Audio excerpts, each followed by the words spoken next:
Ciao, sono Alice e il libro che vi voglio presentare è Il Silmarillion. Adesso chiudiamo gli occhi, facciamo un respiro profondo e entriamo in Arda.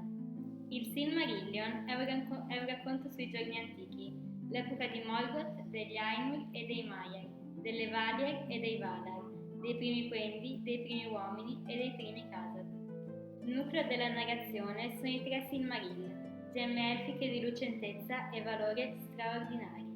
La loro perdita e tentata riconquista forma lo schema della vicenda, che si articola in 5 racconti legati come capitoli di un'antica storia sacra. Il Silmarillion in pratica spiega le vicende e la creazione di Arda accadute durante la prima età. Tuttavia, nelle ultime pagine del libro si può trovare un assaggio di ciò che succederà nella terza era.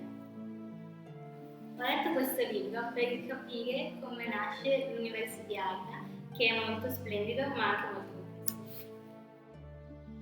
Nel libro sono presenti moltissimi personaggi, ma posso dire che il mio preferito è Melian, una Maia che protegge la foresta del Dorian, perché mi ha colpito il fatto che Tolkien abbia scelto una donna per ricoprire un ruolo importante per la sopravvivenza di un ramo degli Elfi.